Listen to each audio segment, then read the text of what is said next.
The air cracked with the sound of a slamming screen door as Clara Hensley stormed across my lawn, her flip-flops slapping the grass like gunfire.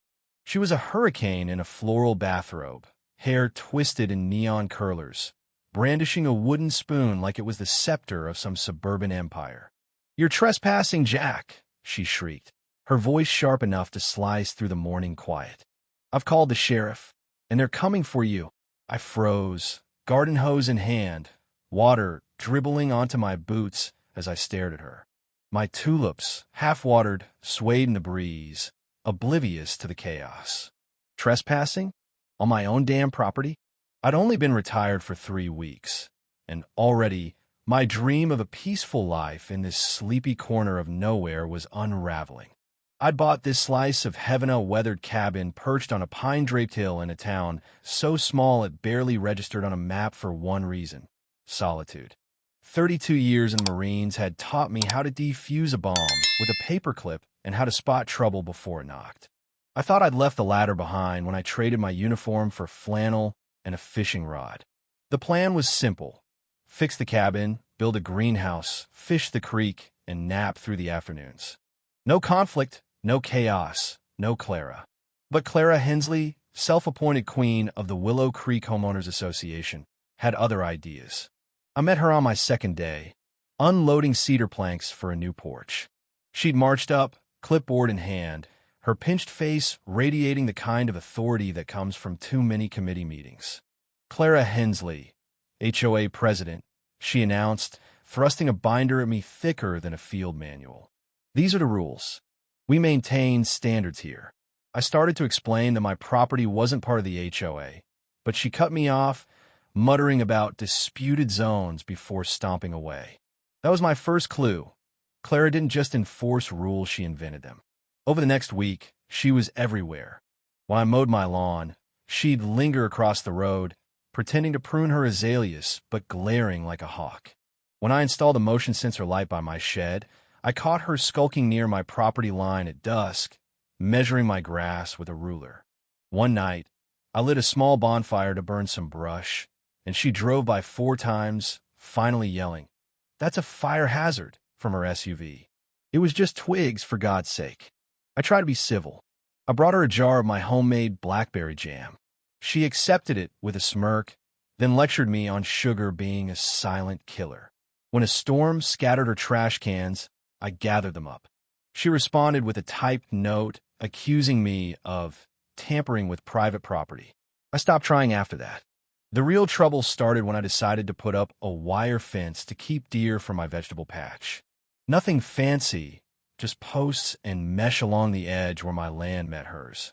I was driving the first stake when Clara charged out, her face redder than her lipstick. "That's HOA territory," she bellowed. "You're stealing land." I showed her my deed, pointed to the surveyor's stakes, but she wasn't having it. She snapped a photo of me with her phone and hissed, "The sheriff will sort you out." Sure enough, 2 deputies rolled up 15 minutes later, lights flashing. They were polite, checked my documents, and told Clara it was a civil matter. She argued until her voice cracked while I hammered the last post in. One deputy, before leaving, muttered, "She's done this before. Watch your back." That night, sipping whiskey on my porch, I couldn't shake the feeling that Clara's rage wasn't just about control. It was personal, territorial, like she was guarding a secret. Her obsession with my fence, her constant references to community borders, the way she never stood too close to her own yard's edgeat, didn't add up. I dug out the paperwork from when I bought the place. The survey map was a grainy photocopy, drawn in the 80s, with no GPS data. A suspicion hit me. What if the property lines were wrong? What if Clara's house wasn't where she thought it was? I called my old Marine buddy, Tom Carver, now a land surveyor with a knack for sniffing out trouble. "Get a professional survey," he said. "Do it quietly. And if she escalates, record everything."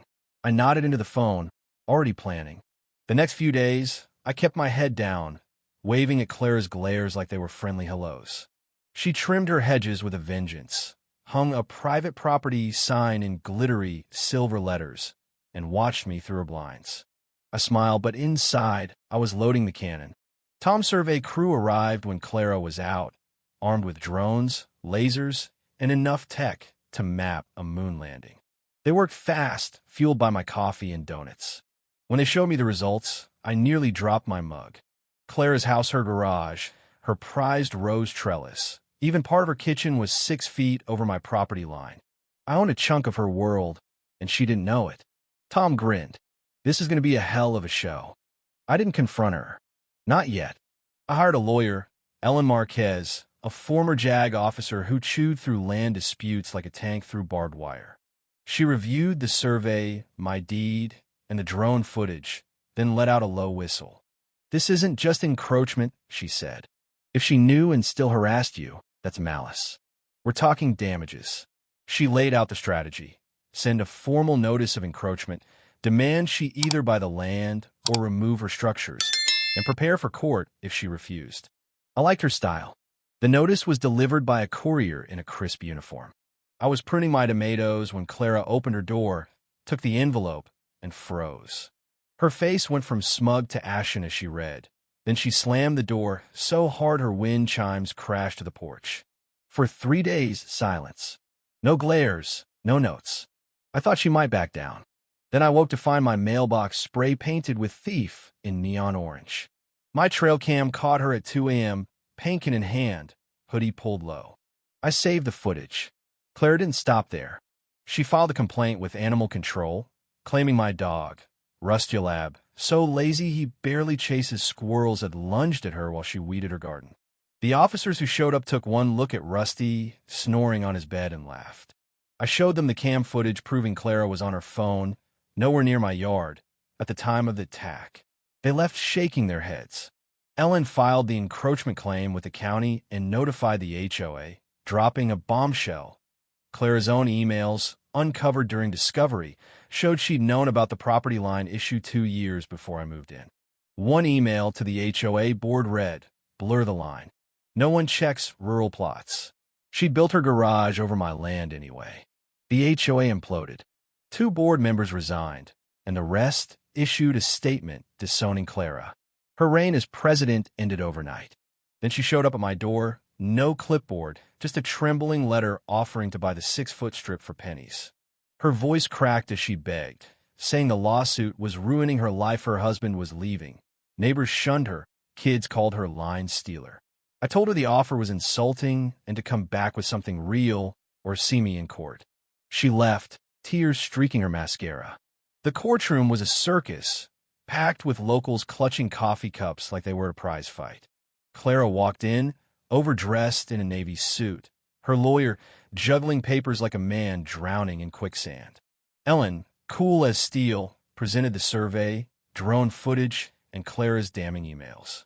She played the spray paint video, then the animal control lie, building a case of malice brick by brick. The kicker was my deed's rider clause. Any structure over my line was mine to claim or destroy. The judge's eyebrows shot up when Ellen said I legally owned part of Clara's kitchen. Clara's lawyer stammered through a defense, claiming she'd been misled by a landscaper and my fence had traumatized her. Someone in the crowd coughed, "Bullshit," and the judge didn't bother hiding her smirk. She ruled in my favor. I owned the 6-foot strip, including Clara's garage and trellis. She had to pay my legal fees, court costs, and either remove the structures or buy the land at my price. A no-contact order barred her from bothering me again. Clara stormed out, tripping over a chair. Outside, reporters swarmed. "I want it quiet," I said. She turned it into a war. The story hit the local news. Veteran wins land battle against HOA tyrant. Clara's house went up for sale the next day. Contractors marked the 6-foot line through her yard, and she watched, silent, as her empire crumbled.